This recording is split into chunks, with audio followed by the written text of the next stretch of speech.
Naku po, eto mga banateros, matindi to. Ilalaglag na ata ni Marcos Jr. yung mga blogger niya. Yung mga vlogger niya. Bakit? Kasi nga, may mga bali-balita ngayon at nailabas na rin sa ibang main mga bayarang media na yung Facebook ay ibaban daw sa bansang Pilipinas. Eh kung ibaban ang Facebook sa bansang Pilipinas, paano na lang ang mga tolongges na mga loyalistang tanga? Paano na lang yung mga vlogger na mga dilawan at mga pinklawan? So mawawalan sila ng income. 'Di ba? Na-vlog natin 'yan na umaabot sa 200 to 500k per month ang binabayad, no? Ang binabayad ng di umano ni Romualdez at ni Marcos Jr. para lang sa mga Facebook page, sa mga trolls, sa mga vlogger para lang siraan ng mga Duterte at mismong si Senator Amy Marcos inilahad niya noon na nagbabayad daw or nagpopondo daw ang administrasyong Marcos di umano ayon yan kay Senator Amy Marcos ng 400 million na pangpasahod or pangbayad lamang sa mga trolls, sa mga yung mga nakikita nating mga nagko-comment diyan ngayon. Dito mismo sa video na 'yan, 'di ba? Mapapansin nyo, kadalasan walang yung mga picture, mga Indiano, mga Russiana, mga ibang bansa, samantalang Tagalog yung comment, yung kino-comment, tapos yung mga vlogger na puro pakalat ng fake news. So, doon daw talagang pinupunduhan daw yan ayon kay Senator Amy Marcos. So ngayon, natatanggalin or may posibilidad na ibaband ang Facebook dito sa bansang Pilipinas. Delikado ang mga vlogger na to. Mawawalan sila ng income kasi may mga nababalitaan tayo na sa comment pa lang ng mga yan, binabayaran daw yan. 100 pesos per comment. So kayo, mga banateros na mga siyempre, mapapanood nyo yung video ng mga loyalistang tanga, mga dilawang tayo, mga kakampwet, no, ay mapapa-comment kayo doon dahil sa inis nyo sa kanila. So, yung comment nyo pala doon ay binabayaran pala sila. 100 per comment. So, ganyan. Kaya pala hindi ako nagtataka. Yung mga dating kasamahan ko sa, hindi sa politics vlog yun, no, kundi mga kakilala ko noon na mga nagsitalunan bilang maging vlogger ni Romualdez at ni Marcos Jr. Nagtataka ako, halos isang kahig, isang tuka ko. Isang kahig, isang tuka noon. Pero ngayon, puta na, naka-condominium, nakasasakyan, 'di ba? Yung isa nakabili pa ng sports car, yung isa pa-travel na lang sa ibang bansa. Yung isa dati palamunin lang ng biyenan. Dati yung isa palamunin lang ng biyenan, no? Kaya takot na takot siya maging Duterte vlogger or takot na takot siya sumuporta sa mga Duterte kasi ayaw daw ng biyenan niya. So putay na, dati palamunin lang ng biyenan niya, ngayon tiba-tiba na. Oo, grabe, ang tindi, no? So kaya ganyan pala, kung halimbawa man natanggalin yung Facebook, mawawalan ng income tong mga to. Siguro baka may usapan na sila na tatanggalin natin yung Facebook kasi hindi nyo talaga kayang palubugin ng mga Duterte. So, tatanggalin natin yung Facebook, tapos dadagdagan ko na lang yung sahod nyo per month. Ay, galing! O, halimbawa, si Mike Tae, no? Yung dating supporters din ng mga Duterte, si Mike Tae, sabihin na natin na 250k per month yun. So, dahil tatanggalin na yung Facebook, mawawalan siya ng panibagong income, or mawawalan siya ng iba pang income na manggagaling sa Facebook, so daragdagan na lang siya. Siguro baka gagawin na siyang 500k per month. Ay bo, tiba naman. Kaya naman pala nagkukumawag. Tsaka kung mapapansin nyo, sobrang dumami ang mga sobrang dumami habang palapit ng 2028 election. Dumadami ang mga vlogger na kumakalaban sa mga Duterte. Yung iba pa nga, hindi pa nga halos puro na lang hamon na lang ng suntukan ng ginagawa. O tingnan niyo yung isang vlogger na tunog aso yung apelido, 'di ba? Na hinahunting ngayon ng mga kapatid nating mga Muslim. At mukhang tatadta rin din ng kaso ng kapatid nating mga Iglesia ni Cristo dahil kung ano-ano na naman ka-fake newsan ng mga ibinabalita at sinasabi tungkol sa kanila. So ganyan katindi, no? Mukhang, grabe talaga kung tatanggalin ni Marcos Jr. ang Facebook, malamang sa malamang may panibagong plano na naman sila. So Antindi? Oo. Sino bang mga vlogger ng mga loyalista ang kilala nyo kilala nyo sa palagay nyo ay binabayaran? Comment nyo nga dyan sa baba. Eto mga banateros, grabe to. Oo. Yung about po doon sa CONAS or yung matatawag na isa pang no election. Yung no election na kumakalat kamakailan lang ay 100% ng totoo. Aba, aba. So yun na nga mga banateros mga kabiyaya kasi nung una ang sabi ganito kung pag hindi doon ma-impeach si BP Sara ay gagawin daw ng administrasyong Marcos di umano ay no election or no talagang ibaban nila yung election sa Pilipinas. Ngayon iba na ma-impeach man si BP Sara o hindi talagang gagawin nila yung no election. Aba, malupit. At meron pang isa yun nga yung pag sa batas ng nasa 30 no edad 30 anyos ang pwede nang tumakbo bilang presidente ng bansang Pilipinas. Ganyang kalupit. So ang tindi talaga no para lang para lang mapatagal nila yung kapangyarihan nila dito sa bansang Pilipinas. Gagawin nila yan kasi nga syempre kapag naisabatas yung 30 anyos pataas na pwede nang tumakbo bilang presidente. So nandyan si Sandro Marcos na pwede rin maging magkatandem ang Sandro Marcos at Vico Soto. No? So ang pangalawa pa dito 'di ba, may mga nabalitaan din tayo na si First Lady Lisa Araneta Marcos din daw ang pwedeng tumakbo. So ang tanong diyan mananalo ba, no? Mananalo ba sila? So, kayang-kaya nila ipanalo yun kasi alam naman na natin na tuta nila. Si Chairman George Garcia. Di ba? So, kaya mga banateros, mga kabiyaya, itong no election nga ay talagang delikado to. Dahil kung ngayon nga, kung 2 years, 3 years pa lang, si Marcos Jr. ay umaaray na tayo, what if pa?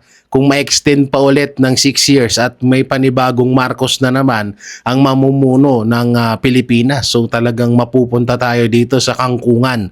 Talagang parang mangyayari nito magsisimot tayo ng mga ng mga lumot sa mga kanal tas yun yung kakainin natin bandang huli. So grabe no.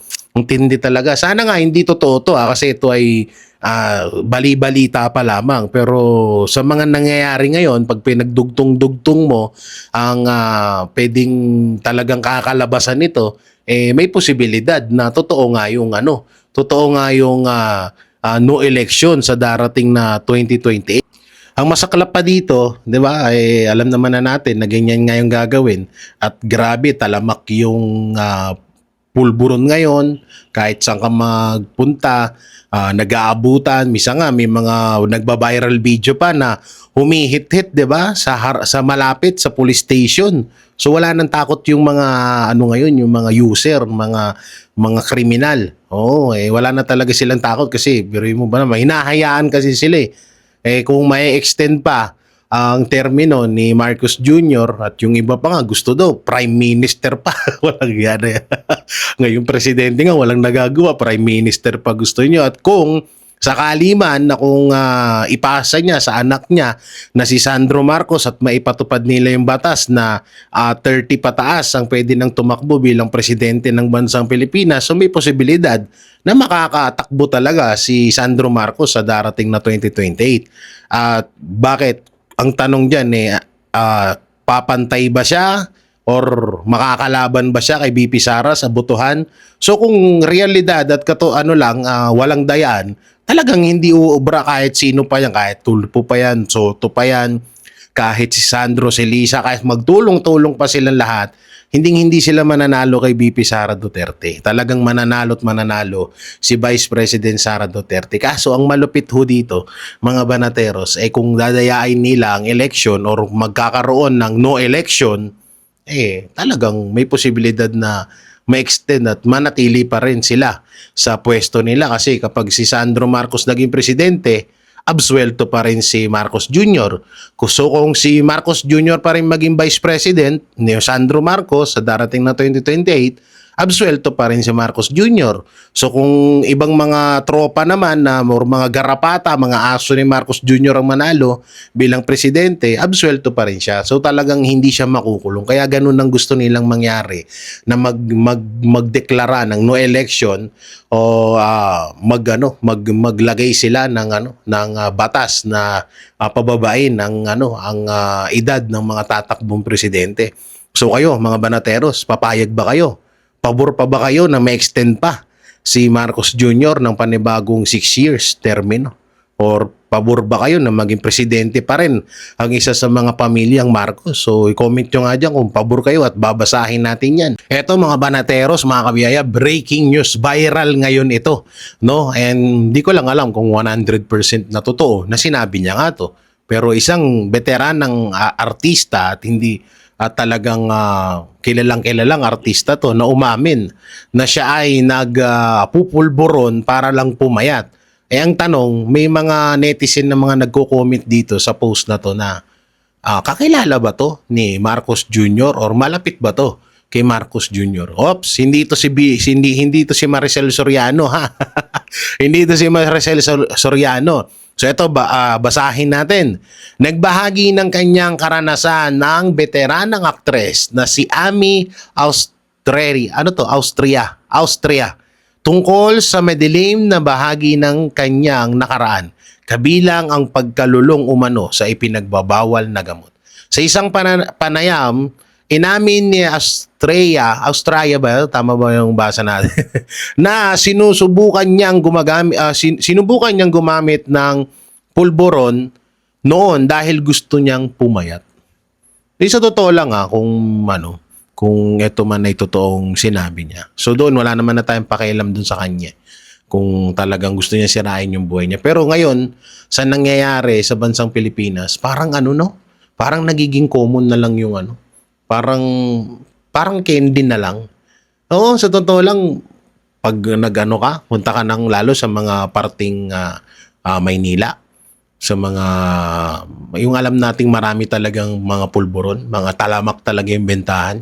Minsan nag-aabutan na lang sila. One time nga pumunta ako ng Divisoria, bumili ako ng punda ng kama at unang ko kasi luma na eh. Siyempre kailangan nating mag-upgrade kahit yun na nga lang mabili natin. No? So pumunta ako ng Divisoria, tanang gulat ako. Akala ko kung ano yung nangyayaring tapikan kasi alert ako kasi alam naman natin na medyo marami-rami yung diyan, mandurugot, 'di ba? So tayo nagiging alert tayo. Nakita ko, nag-aabutan. Kunwari mag-aapiran yung pala nandun sa kamay yung pulburon. Tapos nandun na rin sa kabilang tao nandun naman yung pera. So talagang sabay na sabay pagka-apir. Pero grabe no? Talagang ang tindi. Sa mga nakikita natin ngayon sa social media, talagang talamak eh. Biruin mo, meron pa ako napanood na lalaki na nagpupulburon tapos yung police station nandun lang sa unahan. Meron yung babae na nakaupo lang sa isang gilid ng daanan tapos nagpupulburon din. So grabe na. Tapos yung sasabihin nila na walang mahirap na adik. Lahat daw ng adik ay mga mayayaman at wala daw mahirap na ganun. So, katarantaduhan yun. Oo. Mayaman man, mahirap, talamak ang mga gumagamit ng ngayon, ng pulburon. Talaga, kahit saan ka mapuntang lugar, talagang meron. Kasi nga, bukod sa bali-balita ay nagmura na. Nakita naman natin na yung mga may posibilidad na magpapakalat ulit ng ganyan, di ba?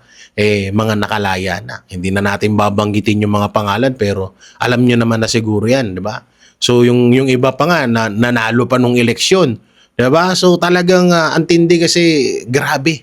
Tapos yung sa Alitagtag Batangas na nakahuli daw sila kung noon daw sa kasaysayan ng bansang Pilipinas na 13 billion na naging 9 billion no na pulburon. Tapos may mga palutang-lutang pa sa dagat daw na nahuhuli sila pero wala naman silang nahuhuling mga drug lord, wala naman silang nahuhuling mga bigati ng mga source ng pulburon na yan. No? So ang tanong diyan, saan napunta yun? At 'di ba, pinakita na sinunog daw nila pero nung chinek yung abo wala naman lumalabas na may pulburon na sinunog dun. So ganyang kagrabe ang nangyayari sa bansang Pilipinas. Tapos eto, mababasa mo pa tong ganito na isang artista na hinahangaan ng karamihan na gumagamit pala ng pulburon para lang sa pamamagitan ng pagpayat. So ang tindi talaga, no? Eh bagay, siguro napapaisip tong mga to na kung yung presidente nga sabi ng kapatid niya, ha, sabi ni Senator Amy Marcos ay gumagamit, eh. What if pa, 'di ba? Pero ganun mga banateros, wag niyong tutularan 'yun. Bali-balik ta rin man ng mundo. Sobrang sama ng ganyang gawain at hindi lang kayo ang nasisira niyo, kundi pati pamilya at mga nakapaligid sa inyo. Kaya grabe, no? Kayo ba, mga banateros, tiga saan ba kayo? Talamak din ba ang pulburon dyan sa lugar nyo? I-comment nyo nga dyan sa baba.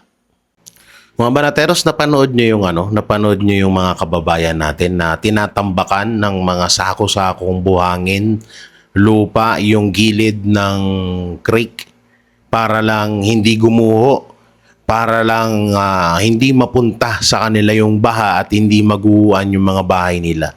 Panood nyo yun? Saan kayang lugar yun? No? Pero ang pinakapunto dito, mga banateros, sobrang nakakaawa yung iba natin mga kababayan. Biruin mo, nagbabayad tayo ng sapat na tax, sapat na buwis sa ating gobyerno, pero hindi natin napapakinabangan yun. Yung mga politiko, ang sasarap na mga buhay ng mga walang iya ngayon. Naka-aircon pa, samantalang tayo, nagtitiis tayo na yung mga gamit, yung mga napundar natin ng ilang taon sa pagtatrabaho ay uubusin lang. Mauubos lang ng saglit or biglaan, isang sulyap lang ng mga nangyayaring baha sa Pilipinas ngayon. Kawawa, sobra akong awang-awa sa mga kababayan natin na alam mo yun, na talagang sila na lang talaga yung gumagawa ng paraan para maging safe yung mga kalagayan nila. 'Di ba? Meron pa nga yung nag-viral yung isang tindahan, nagpatong-patong sila ng semento or nagpatong-patong sila ng mga buhangin para hindi lang pumasok yung tubig baha sa loob ng kabahayan nila. So ganun, no, sobrang alam mo yun, talamak na yung korupsyon. Tapos ang masaklap dito grabe yung epekto na pahirap sa taong bayan dahil dyan sa korupsyon na yan. Tapos, yung mga kung lumalaban sa korupsyon, dahil grabe ngayon talamak yung yung mga kawatan sa gobyerno. Sila pa yung mga kinukulong. Sila pa yung mga hinaharas, mga kinakawawa. Ganyang katindi, no? Grabe na. So hanggang kailan kaya tayo, no? Hanggang kailan tayo ganito? Hanggang kailan natin titiisin to? Magtitiis pa rin tayo ng 1.5 year? Magtitiis pa rin ba tayo ng 6 years ulit sa ganitong sistema na bulok na administrasyon? Kaya ako to nasasabi kasi sobrang naaawa ko sa mga kababayan natin. Kung ako may pera ako, kung ako may bilyones ako, talagang tumulong na ako kahit sarili kong pera yan .